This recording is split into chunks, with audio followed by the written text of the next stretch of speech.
What's up, Thrashers, and welcome back once again to the Thrash Maniac 99 YouTube channel, and I am back with a response video. It's been a little bit since I've done one of these, and this one is a thread that was started up by Mercyless Metal, a channel I just recently discovered because of this thread, and this is an interesting one, and I'm shocked it hasn't come up before, but it's 10 albums where the title track was the best song on the album.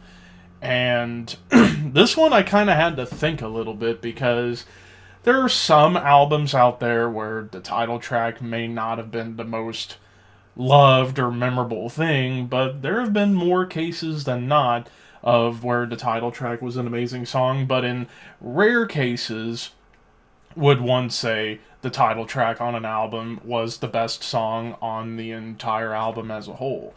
And, well, I'll be honest, I hadn't watched Mercyless Metal's video or anybody else's videos because I didn't want to get inspired to make this... Well, I didn't want to get inspired when coming up with the albums and the songs I'm going to be talking about. I wanted to kind of think about it on my own. And without further ado... let's get started. So, let's get started with a pretty big one. Black Sabbath, Heaven and Hell. So yeah, of course the album itself, the first one with Dio back in 1980, and, well, this was definitely a big risk for Sabbath, considering, Ozzy was fired, people didn't know where Sabbath was going to go from there, but then comes this album, and, well, the title track itself, I would say the title track on Heaven and Hell, I would argue, is the best non-Ozzy Sabbath song of all time. And I would say an easy top 10 Sabbath song of all time. You could even make the argument for top 5, as you might have seen a giant fly fly past the camera, because fuck my life, I guess. But I digress. But yeah, the title track on here, it's slow, it's doomy. It's got a nice bass line going on, and of course, like Dio singing, putting his whole heart and soul into the vocals and the lyrics on this song. And also the solos, some of Iommi's most underrated solos of his entire career, and then I like how it kind of gallops towards the end before you end off on this like rather beautiful acoustic note, basically capturing the atmosphere of living in heaven and living in hell. Stories about good and evil. So, yeah, definitely this song, I would say, perfectly encapsulates the Dio era with Sabbath, whether it be with this album, Mob Rules, Dehumanizer, or even The Devil You Know from the Heaven and Hell band. But yeah, Heaven and Hell by Sabbath. Next we get into another pretty big one, and I would say one of the most essential ones, Megadeth Peace Sells. So yeah, Peace Sells, but who's buying the second Megadeth album, 1986. Dave still feeling like he had a lot to prove after he got booted out of Metallica. And, well, Killing Is My Business was a pretty damn good album. In fact, if I recall, it made my top 5 in the Megadeth ranking all those years ago when I first started doing rankings. But then comes this, and the song Peace Sells itself, it's one of the catchiest metal songs of all time. After all, the opening bass line was the MTV News theme for many years, just because, well, it's a signature bass line, and the song itself is a kick-ass song all about ranting about political bullshit, about being paid worse than a guy who honestly shouldn't have a job. Or, like the quote, "Can you put a price on peace?" I don't think you can. So, yeah, basically that song itself, it's basically more or less like classic metal with like a more crunchy punch, and then it gets thrashy, speedy towards the end, and I think that song, again, perfectly encapsulates the entire album for me. So, Megadeth Peace Sells.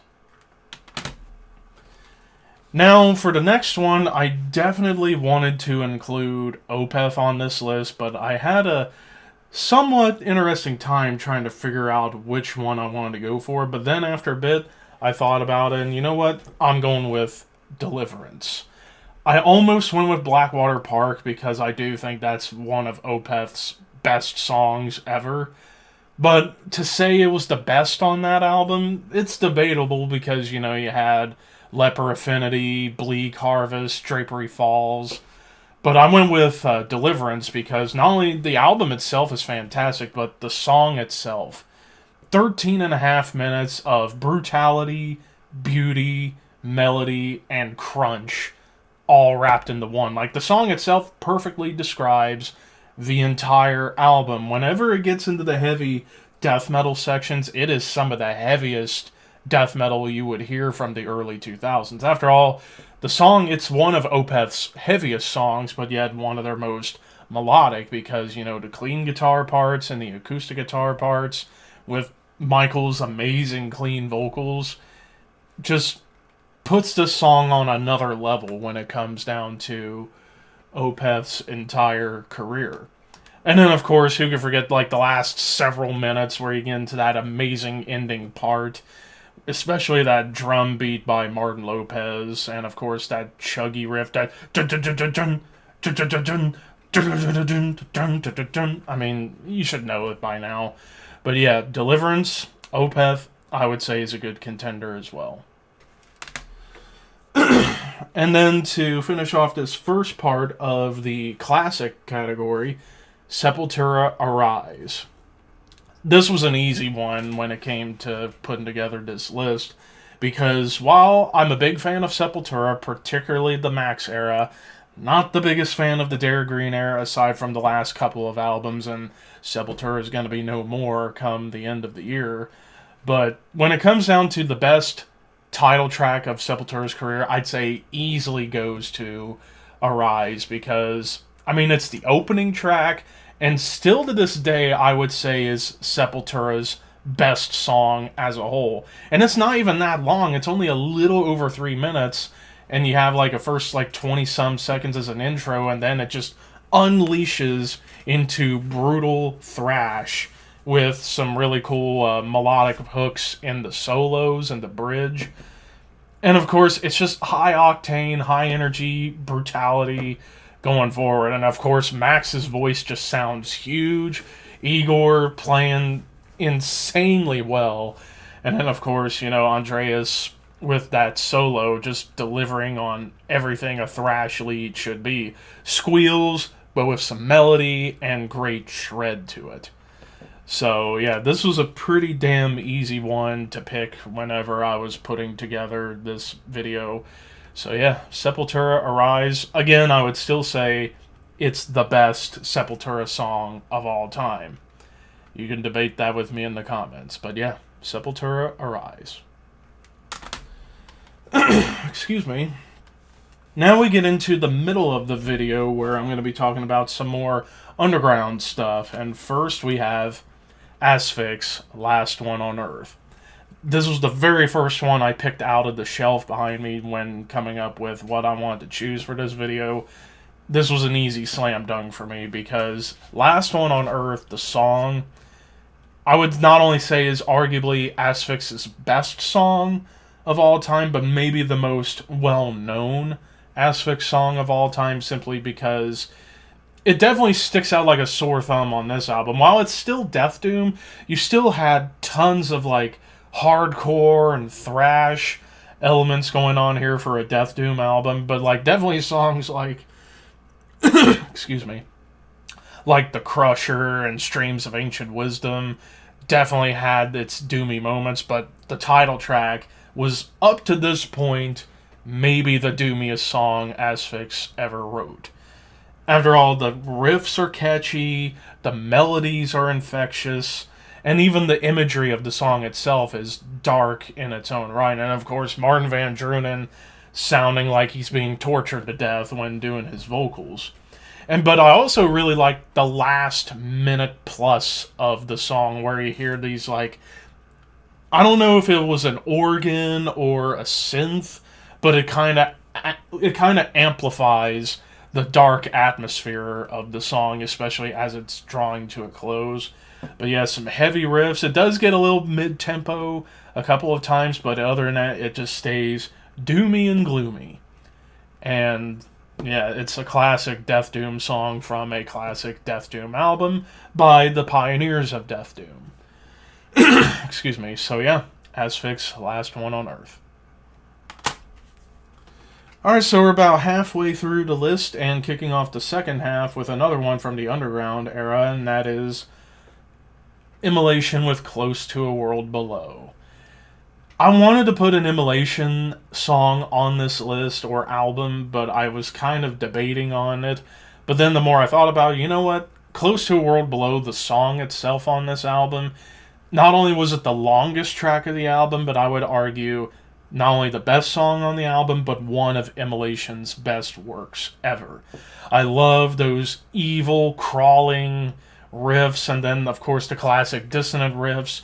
The groove on the song is absolutely infectious. Kind of like, similar to the song Lost Passion, where it sounds like evil Gojira, but I think it's amplified on the title track. And then, of course, when it gets blasty and into those melodic leads by Robert Vigna, just unbelievable, and it just sounds evil. And that's kind of what you want from an Immolation song, especially a title track. And while there have been other great title tracks from their albums before and after, Dawn of Possession I thought about, but I was like, was it the best on that album? Probably not. Same with Here and After, Majesty and Decay. There was quite a few, but I went with Close to World Below because I think that song itself, it was very well written, it was evil, it was brutal, it was melodic. Everything that you know and love about Immolation wrapped up in an 8.5-minute banger. And then speaking of evil dissonance, I went with Ulcerate's Everything is Fire. Of course, we got a new Ulcerate album coming out here in a few weeks, and I can't wait for that. That's going to be my easy, most anticipated album for June. But, yeah, for Ulcerate, I easily went with Everything is Fire because that song, the longest track on this album, and just like Immolation, Close to a World Below, it was the closer. And again with Ulcerate, very similar to Immolation in terms of the levels of dissonance and darkness, but again you get a lot of like gore guts to them, Deathspell Omega, and the post-metal quiet moments of Neurosis. But the song Everything is Fire, it starts off rather dark and evil with this like evil like dissonant tremolo, and then it kind of gets into a bit of a groove with some blasts, and then just kind of gets into a bit of a mood, and then whenever it gets like technical and fast, it's among some of the best tech death you would hear. And then it flat out gets blackened towards the end during like the lead melody section. And then of course Paul, the frontman and vocalist, just delivering vicious growls on top of that whole entire song, and just descends into chaos. It's just an absolutely chaotic song with so much of what makes Ulcerate Ulcerate. So yeah, for my pick, yeah, Everything is Fire. Alright, and now we're getting back to the final three. We're back to some more classics, and kicking off the final portion, we have another one that was kind of easy for me to pick, and that is Entombed, Left Hand Path. I mean, the entire album, it's top 3 death metal albums of all time, but right behind Altars of Madness and Leprosy for me.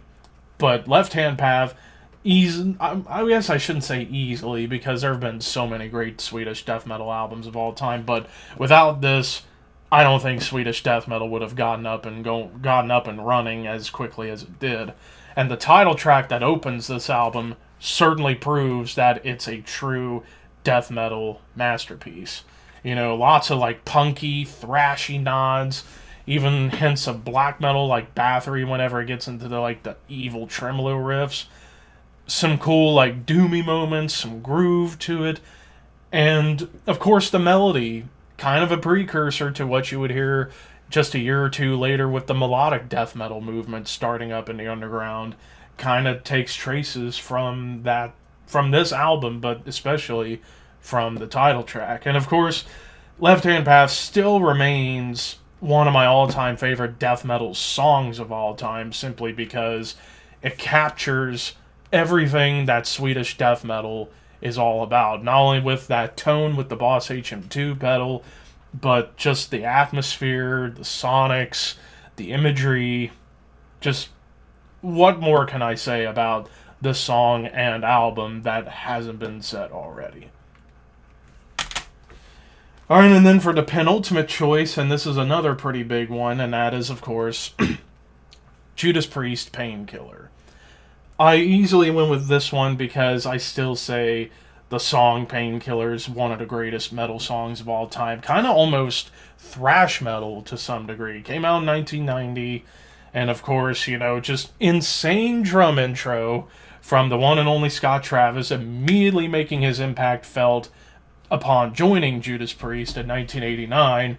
Just comes out swinging with the drum work on this song, especially in the intro and the ending sequence. But of course, the big riffs, Halford maintaining that high banshee vocal style pretty much on almost every line except for a few, mostly towards the end. But yeah, I mean, just the song itself captures basically everything I love about metal. Whether it could be fast or slow, that's up to you. But I just love the high octane energy, the musicianship, the lead work is insane from both Glenn and a.k.a. And just, again, the metal god himself showcasing why they call him the metal god, and that's that voice, that fucking voice that he still maintains to this very day, even at 73, 72 years old. So yeah, Judas Priest, Painkiller. And then, for my final pick, I think you all know what's coming next. I mean, I talk about this band, I talk about this album, and I talk about this song to death, so be ready to be not surprised. My last pick, Metallica, Master of Puppets. I still say to this day, what is the one song, in my personal opinion, that captures everything about metal? It's the song Master of Puppets. It has fast moments, it has slow moments, beautiful melodies, heavy crushing riffs, chromatic riffs, awesome vocals, great bass work. Even the drums were pretty solid for Lars' standards. So yeah, I mean, again, if I had to tell a non-metalhead what's the best metal song to listen to get into metal that captures everything about metal, I would easily go with Metallica, Master of Puppets. Over 8.5 minutes of a musical journey of thrash metal, classic heavy metal, all wrapped into one. Primarily a thrash song, because, you know, those down-picked riffs that James Hetfield still can perform masterfully well to this day. I'd say Hetfield is like the best virtuoso rhythm guitarist of all time. Yes, even slightly better than Dave Mustaine, and that's only because Hetfield still maintains the downstroke style, whereas I think Mustaine's kind of had to adopt to going alternate picking a lot, where Hetfield still maintains the downstrokes. But, I mean, the riff, the main riffs, the opening riff and then the riffs that follow, still some of the most recognizable in metal to this day.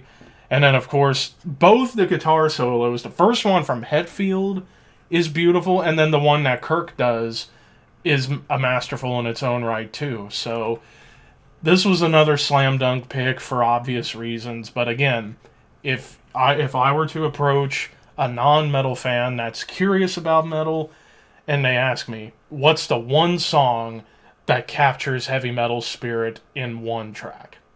It's Master of Puppets. So yeah, those are my choices.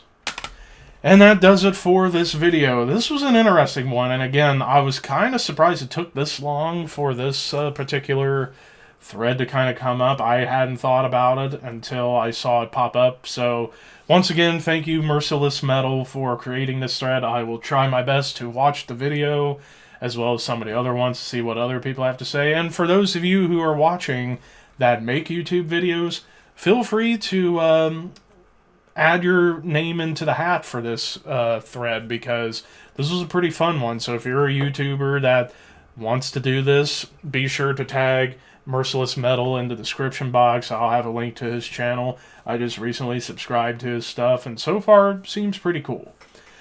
But anyways, thank you guys for watching. Like, comment, share, subscribe, all that fun stuff. Keep your horns high and your dreams wet. Thank you for your patronage.